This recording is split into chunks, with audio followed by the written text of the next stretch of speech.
Y ahora llega un poco el momento del análisis de las noticias. Y para este viernes elegimos enfocarnos en el análisis de un tema sobre el cual se habla, ustedes lo van a ver en los medios de comunicación, pero justamente como AN24 tiene su función de decir despertando conciencias, que analicemos un poco la realidad con otros ojos, con ojos patriotas, con ojos antiglobalistas, con ojos libres un poco de lo que es la ideología de género y que veamos las cosas desde otra perspectiva.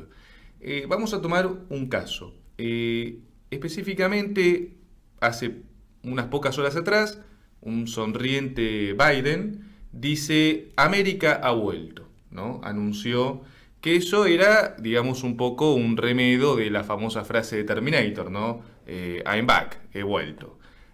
América ha vuelto. ¿Qué significa eso? Que volvió el Estados Unidos que conocíamos, ¿no? Que nos habíamos no olvidado, pero bueno, que estaba un poco ahí contenido y ahora vuelve en todo su esplendor el Estados Unidos que le lleva la libertad a todo el mundo, aunque el mundo no la quiera. Y si no la querés, no importa, te la imponemos. Biden le dijo, por ejemplo, a Rusia: no somos Trump, ¿no? Ya se la agarró con Putin, lo dijimos el miércoles, pasamos el video donde Obama ya atacaba a Rusia, bueno, atacaba a Rusia, Turquía, Filipinas, a Europa, bueno, se la agarró con medio planeta. Por supuesto, tanto Biden como Obama excluyen de su análisis a China. O sea, con respecto a China es notable el silencio que guarda este nuevo gobierno. Y esto tiene que ver, y esto tiene un correlato con lo que está pasando en estos momentos y en estas horas en la India. A ver, para entender un poco de qué estamos hablando, porque si no, no nos vamos a poner en contexto, ¿no? Yo ahí coincido con el doctor Miklos Lukács que hay que poner todo en contexto. El contexto es el siguiente: la India es una nación que en este siglo XXI aspira, y entiendo lo va a ser unas nuevas potencias, va a ser unas nuevas potencias mundiales. ¿Por qué? Porque India tiene amplias características que se lo permitirían. Tiene una gran población, 1.200 millones de habitantes, tiene digamos, una capacidad en recursos humanos. Por ejemplo, India genera por año 200.000 ingenieros informáticos, tiene hasta la bomba atómica, tiene tecnología, tiene un montón de elementos que le permitirían, digamos, convertirse en una especie de nueva China. Pero claro, el espíritu de la India es diametralmente opuesto a China. Digamos que tanto India como China corrieron por senderos similares, es decir, son naciones varias veces milenarias en la antigüedad, naciones que sufrieron, padecieron el colonialismo negativo de Europa, principalmente el colonialismo anglosajón, como lo ha padecido o lo padece en la actualidad también la Argentina, pero apostaron a dos caminos distintos. China era una nación muy espiritual, una nación religiosa, que terminó convirtiéndose en una nación dominada o, digamos, gobernada por el Partido Comunista, ¿no? Optó por el camino del materialismo. Así, bueno, llegó a lo que es actualmente, ¿no? Una nación despiadada tanto para la política interna como para la política externa. Somete a su pueblo a formas o a vejámenes insostenibles, y también aplica esa misma política en otras regiones. Lo aplica en África. África prácticamente ha sido colonizada, destruida por los chinos, e incluso intenta llevar esa política un poco más sosegada por las características poblacionales a América Latina. En el caso de India es un caso raro, no es un caso que se analiza mucho, ni del cual se habla mucho en los medios. Bueno, en los medios argentinos la cultura no es algo que suele tener mucho privilegio. Pero bueno, India sufrió 300 años de colonialismo anglosajón. Ese colonialismo implicó una cantidad de abusos, incluso parte de la cultura hindú lamentablemente ha sido contaminada a niveles profundísimos. Por ejemplo, los ingleses hasta reescribieron o modificaron parcialmente el Bhagavad Gita, que es un libro sagrado de la India. Bueno, pero India entró, digamos, desde fines del siglo XIX en un proceso de lucha por su independencia, y en ello intervinieron varios actores, algunos más pacíficos, otros más belicosos, se armaron distintos movimientos, hasta que finalmente en el año 1947, más precisamente el 15 de agosto del año 47, se produjo la retirada de las fuerzas inglesas de territorio hindú, o territorio indio, para ser más preciso, y bueno, se dio el proceso de independencia. Ese proceso de independencia, por supuesto, los ingleses cuando se retiran, ¿no? Ellos no es que se van gratuitamente, sino que siempre se van dejando una perlita. La perlita que le dejaron a la India fue la invención, digamos, de Pakistán. Algunos me dirán, bueno, pero Pakistán era necesario porque había una gran comunidad musulmana y esa comunidad musulmana necesitaba una representación. Fantástico, eso es real. Lo que no deja de ser cierto es que Pakistán es un invento inglés. O sea, lo inventaron, o sea, no existía la nación de Pakistán. Es más, si ustedes se fijan en el mapa de 1947-1948, Pakistán es un estado rarísimo porque hay un Pakistán acá y un Pakistán acá y en el medio está la India. Lógicamente era inviable, entonces bueno, uno de los pakistanes dijo, mira, yo ya no me llamo Pakistán, ahora soy Bahrein. Y el otro dijo, bueno, perfecto, Bahrein y Pakistán somos amigos y en el medio está la India. Eso le generó un montón de problemas internos a la India y de hecho, en razón de eso, lamentablemente fue asesinado Mahatma Gandhi, porque Gandhi estuvo involucrado en ese proceso y, digamos, la comunidad hindú que es practicante de la religión hindú, lo vio como una concesión insostenible, como una traición y bueno, fue asesinado. ¿Qué tiene que ver esto con el presente? Bueno, tiene mucho que ver. Cuando Gandhi muere, dicen, yo no quiero dar una afirmación completa, pero bueno, la historia oficial dice que muere a manos de un militante de lo que se conoce como la Asociación Patriótica Nacional, que en sus siglas en hindú o en sánscrito es la RSS. La RSS es un movimiento nacionalista que había sido fundado en 1925, es un movimiento que luchó por la independencia. A diferencia de Gandhi, ellos no eran afectos a políticas pacifistas, eran más bien belicosos. Al principio no lo eran, después, bueno, con el correr del tiempo se fueron volviendo más belicosos. Evidentemente, en la década del 30 y del 40, ellos tuvieron un acercamiento a ciertas potencias europeas, Alemania, Italia, porque bueno, eran enemigos de Inglaterra, entonces coyunturalmente eran aliados de ellos. Eso, ojo, tampoco era ajeno a Gandhi, digo, seamos claros. Gandhi visitó Roma en la década del 30, se entrevistó con Mussolini y dijo que Mussolini era el líder más importante de Europa. O sea, eso es historia, digamos, ¿no? O sea que en general el nacionalismo hindú de esa época era afecto a todo aquello que digamos, contrariara los intereses de Inglaterra. Bueno, después de ese movimiento que estuvo varias veces ilegalizado, el RSS, la Asociación Patriótica Nacional, surge en la década del 80 un partido político que es el Partido Popular Indio.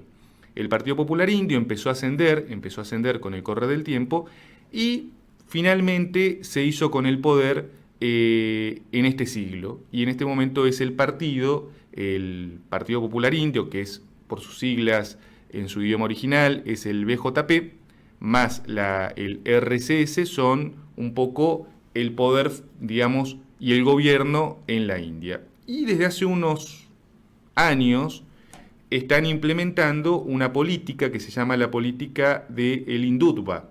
¿Qué es el Hindutva? Bueno, el Hindutva es la doctrina según la cual la India, digamos, para terminar de ser potencia, tiene que alcanzar su unidad perfecta. Su unidad perfecta implica una unidad cultural, religiosa, incluso ellos hablan de una unidad étnica, una unidad histórica, al igual que, no sé, por ejemplo, hizo Israel con el hebreo, que ellos lo reconstruyeron, el hebreo era una lengua muerta, ellos dijeron, bueno, agarramos el sánscrito y empezaron a escribir diarios en sánscrito, reconstruyeron al sánscrito, lo modernizaron, y bueno, obviamente el conflicto digamos, que genera esto es que, bueno, hay una comunidad musulmana, hay una comunidad cristiana, etcétera, etcétera, y bueno, este movimiento sostiene que hay una primacía hindú.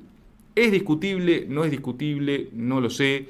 Después de 5.000 años de hinduismo en la India, es como medio complicado, digamos, decir que, bueno, que no tienen cierta razón en esa aplicación política. Más allá de eso, es el partido que gobierna actualmente y es un partido nacionalista. Como les digo, tienen tecnología nuclear, tienen tecnología espacial, tienen un fuerte desarrollo informático. ¿Y qué pasa? Tienen que resolver un gran problema, que es el problema del hambre. Como todos sabemos, la India tiene un serio problema poblacional, tiene una superpoblación. Entonces, ellos tienen una política, o tenían una política agrícola ganadera. Sabemos que no consumen en su enorme mayoría carne vacuna, entonces apelan mucho al consumo de arroz, al consumo de verduras, de vegetales, etc. Durante décadas, desde su independencia, la India apostó a una política agrícola con un fuerte subsidio estatal, es decir, donde los granjeros, para llamarlos de alguna forma, recibían un fuerte subsidio del Estado que les pagaba por lo que producían, a un precio, digamos, un poco inflado como para que no se vayan a pique. El gran drama que hubo en todos estos años es que, bueno, hay gente que sí produce, y hay gente que no produce ni siquiera lo suficiente para venderlo. Entonces el Estado le compra algo que es fantasma porque no hay producción real. O sea, el Estado les paga por subsistir. Y acá entra el conflicto porque el gobierno justamente de Narendra Modi, que es el actual primer ministro, que aparte es el titular del BJP, que viene de ser militante del RSS, del cual ahora les voy a compartir la foto para que ustedes lo conozcan y vean quién es él. Bueno, que es un hombre, digamos, acusado por ser ultranacionalista, etcétera, etcétera. Ahí lo van a ver con los militantes del BJP y del RSS. Bueno, este hombre propuso una reforma legal en la cual se le permitiera intervenir al sector privado, como para que, bueno, compensar un poco estas pérdidas. Por supuesto, si esta es la mejor solución o no, la verdad que uno no está en la India, no lo vamos a discutir. Lo que sí está claro es que la India tiene un problema y hay un gobierno que intenta solucionarlo. De última, es un problema de los indios dentro de la India. ¿Qué pasa? Bueno, mientras tanto la India tiene una política exterior y esa política exterior empezó a hacer ruido. Cuando estaba Obama, la India estaba muy limitada, no se le permitía un desarrollo tecnológico amplio, se la limitaba, se invertía en Pakistán como para que Pakistán le haga la guerra a la India y se contenga esa situación.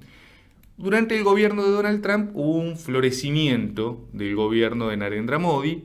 Fue tal el florecimiento que en el 2020 hubo una cuasi guerra entre India y China. Los chinos empezaron a mover tropas en la frontera de la India y de repente India sacó la espada, se puso al frente, mandó miles de tropas, puso soldados, puso tecnología, puso misiles. Los chinos se quedaron impresionados diciendo, bueno, ¿desde cuándo la India nos desafía? Es más, hizo incursiones. No nos olvidemos que la India tiene, justamente alberga como refugiado político al Dalai Lama, entonces usó incluso a los tibetanos como tropas de avanzada para investigar las posiciones de China. Eso generó tensión mundial y cuando China parecía que quería avanzar sobre India o que quería generar algún tipo de desarrollo, India recibe el respaldo de Donald Trump y se forma el Quad. El Quad es una alianza cuadrilateral entre Estados Unidos, o lo que era Estados Unidos, el Estados Unidos de Trump, Australia, Japón e India. Su objetivo puntual y concreto era contener a la China comunista. Bueno, claramente se produce un cambio. Donald Trump se retira de la presidencia, asciende Biden, y Biden asciende sintomáticamente con una vicepresidente que es Kamala Harris, que es de ascendencia hindú, por parte de madre. O sea, la madre de Kamala era de la India. El padre de Kamala era de Jamaica. Bueno, tomemos la parte de la India. Llamativamente, claro, el gobierno de la India pensó que Kamala Harris lo iba a ayudar, bueno, siendo una, como yo decía, siendo una compatriota, siendo una amiga de la India, ellos pensaron que ingenuamente que Kamala Harris iba a ayudar. No, la verdad que no. Ahí entra en intervención, lo vamos a ver en una foto, una chica que se llama Mena o Mina Harris. Mina Harris, ahí la ven sonriente con una remera que dice Barack, ¿no? Y un Obama irreal saltando, jugando al básquet. Obama nunca jugó al básquet, pero bueno, ahí está. Eso es un preconcepto. Eso se llama digamos, poner a una persona un arquetipo. Claro. No sé por qué lo ponen como basquetbolista, no juega al básquet Obama. ¿Será porque es negro? Está mal. Mina, eso está mal. Eso es encuadrarlo, encasillarlo racialmente, muy mal, Mina. Bueno, esta chica es sobrina de Kamala, pero aparte de ser sobrina de Kamala, que eso no tendría nada de malo, es abogada, tampoco tiene nada de malo, lo que es abogada de Facebook, es abogada de Uber, es abogada de las corporaciones. Cuando surge este conflicto de los granjeros, y acá entramos en tema, cuando surge el conflicto de los granjeros en India, bueno, el conflicto iba por un derrotero normal, protestas, como si acá protesta la policía bonaerense, algo normal, hasta que Mina Harris la semana pasada tuitea y dice, hay que apoyar a los granjeros de la India. Perfecto. Inmediatamente que tuitea eso, arranca Rihanna, la cantante, dice, hay que apoyar a los granjeros de la India. La sigue Greta Thunberg, vamos a poner una foto de Greta, ahí la van a ver, que es muy apreciada en la India en este momento, por eso le queman las fotos en la vía pública. También hay que apoyar a los granjeros de la India. Y hasta salta Mia Khalifa, una ex actriz porno, que dice hay que apoyar a los granjeros de la India. Y ahí, cuando sale esta orden, pero esto ocurre en cuestión de minutos, un conjunto de famosos de Bollywood, que Bollywood es el Hollywood de la India, empiezan a hay que apoyar a los granjeros de la India. Es como una orden, y de repente, esta semana, vimos que hubo incidentes, que los pacíficos granjeros empezaron a atacar a la policía, hubo infiltrados, hay muertos, hay heridos, hay caos. Y hay ahora un movimiento que dice hay que derrocar a Narendra Modi, hay que derrocar a este gobierno, hay que terminar con el gobierno de el BJP. Ahora dicen el gobierno del BJP es un gobierno racista, es un gobierno, no sé qué dicen, homofóbico, no sé por qué, es un gobierno xenófobo, es un gobierno, bueno, es lo peor de que hay en la tierra, son los más malos de los malos, de un día para el otro. A través, reitero, de la influencia de Kamala, de su sobrina, y de un Biden que dice América ha vuelto. Claro, hay que entender por qué, y ahora vamos a poner un video, yo los invito a que me sigan con las imágenes. En la India se está gestando, cuando hablamos de una potencia, es una potencia de corte, digamos, patriótico. De hecho, cuando ustedes ven, ahora lo van a empezar a ver, o ya está corriendo, cuando decimos que Narendra Modi marcha con el RCS es el grupo ese de, son millones de militantes, ellos marchan, digamos, paramilitarmente, usan una camisa blanca, un pantalón de color pardo, unas banderas. Bueno, el color que usan de las banderas es un color, digamos, muy importante en la religión hindú, un color tipo azafrán. Claro, es un movimiento de neto corte nacionalista. Algunos lo comparan, no sé si es feliz o no la comparación, no sé si es adecuado o no, que tiene ciertas similitudes con ciertas cuestiones más vinculadas a lo que era la década del 30 o del 40 del fascismo, Italia, etcétera, etcétera. Pero es una potencia, digamos, en ascenso. Entonces, ¿qué tiene que ver con Biden? Que estamos asistiendo a una etapa, y vamos a empezar a ver una etapa, donde potencias como la India no tienen que ser potencia. Es decir, la decisión de este nuevo orden mundial es justamente acabar con este gobierno de la India nacionalista, patriótico, con sus aciertos y con sus errores, pero nacionalista, o sea, que defienden lo suyo. ¿Dónde saltó? ¿Dónde terminó de cerrar que hay una conspiración?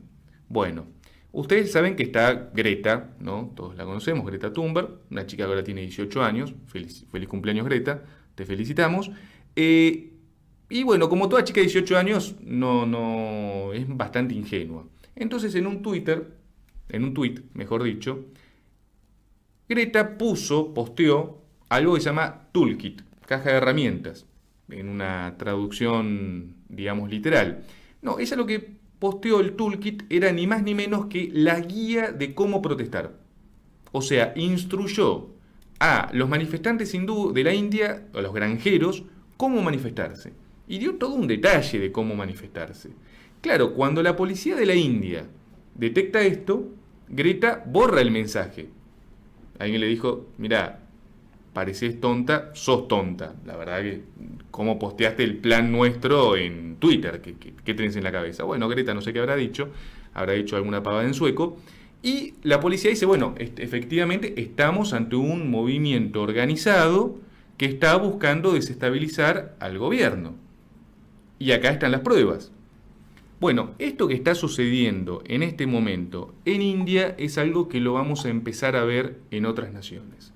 Lo vamos a empezar a ver en Rusia, lo vamos a empezar a ver en Turquía y lo vamos a empezar a ver también en América Latina. Esto es un poco una ventana al futuro.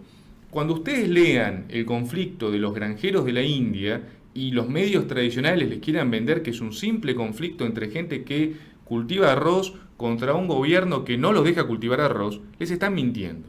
Por eso decimos, y en el análisis de noticias con esto cierro, que tenemos que empezar a pensar, digamos, de otra forma y que tenemos que buscar las fuentes de información. Y también es función nuestra como medio de comunicación darles una visión distinta y objetiva de las cosas, vuelvo a decir, desde una cosmovisión un poco diferente a la que les van a plantear los medios tradicionales.